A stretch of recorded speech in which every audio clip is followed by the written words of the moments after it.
खबर है कि दक्षिण कोरिया और अमेरिका ने मिलकर उत्तर कोरिया के शासक किम जोंग उन के खात्मे का ट्रायल शुरू कर दिया। अमेरिकी वेबसाइट डेली बीस्ट के मुताबिक दक्षिण कोरिया के नए राष्ट्रपति ने अमेरिका के साथ मिलकर किल चेन नाम से एक प्लान तैयार किया है और दावा किया जा रहा है कि इस प्लान का अंत किम जोंग उन के खात्मे के साथ ही होगा। वही किम जो लगातार दक्षिण कोरिया को परमाणु हमले की धमकी देते रहते हैं, दुनिया के नक्शे से दक्षिण कोरिया का नाम मिटा देने का दम भरते रहते हैं।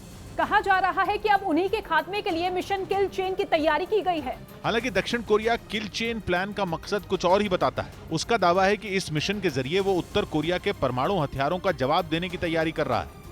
और दावा तो यह भी किया गया कि किल चेन प्लान उत्तर कोरिया के परमाणु हथियारों और उनके ठिकानों के लिए काल साबित होगा, क्योंकि इस मिशन के लिए दक्षिण कोरिया ने स्टेल्थ लड़ाकू विमानों के इस्तेमाल की तैयारी की है, जो उत्तर कोरिया में घुसकर परमाणु हथियार ढूंढेंगे और उन्हें बर्बाद कर देंगे। स्टेल्थ लड़ाकू विमानों की तकनीक की वजह से रडार इन्हें पकड़ नहीं पाते।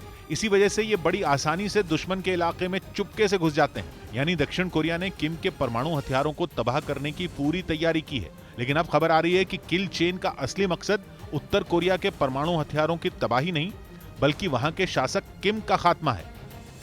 और कहा जा रहा है कि दक्षिण कोरिया के इस प्लान में अमेरिका भी शामिल है। पिछले महीने ही अमेरिका और दक्षिण कोरिया ने साझा युद्ध अभ्यास करके उत्तर कोरिया को खुली चुनौती दी थी। और अब दावा किया जा रहा है कि किम जोंग उन के खात्मे के ट्रायल में भी वो दक्षिण कोरिया के साथ कंधे से कंधा मिलाकर चल रहा है। खबर के मुताबिक किम को खत्म करना ही किल चेन मिशन का आखिरी पड़ाव होगा और इसके लिए ऐसी रणनीति अपनाई जा रही है जिससे उत्तर कोरिया की जमीन पर गए बिना किम को निशाना बनाया जा सके। और कहा जा रहा है कि किल चेन प्लान ने किम जोंग उन को भी दहशत में डाल दिया है। दावा किया गया कि उन्होंने अपनी सुरक्षा और भी सख्त कर ली है, क्योंकि खबरों के मुताबिक किम जोंग उन को डर है कि अमेरिका दक्षिण कोरिया के साथ मिलकर उनका खात्मा ऐसे ही कर सकता है जैसे उसने 31 जुलाई को अल-कायदा के सरगना अल-जवाहिरी को मार दिया।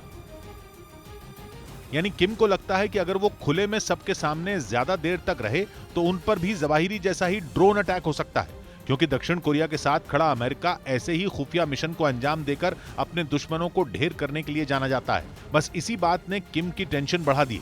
दावा किया गया कि किल चेन से बचने के लिए किम ने सार्वजनिक जगहों पर जाना लगभग बंद कर दिया है। अगर जाना भी हो तो वो रात में निकलते हैं और इस दौरान अलग अलग गाड़ियों का इस्तेमाल करते हैं।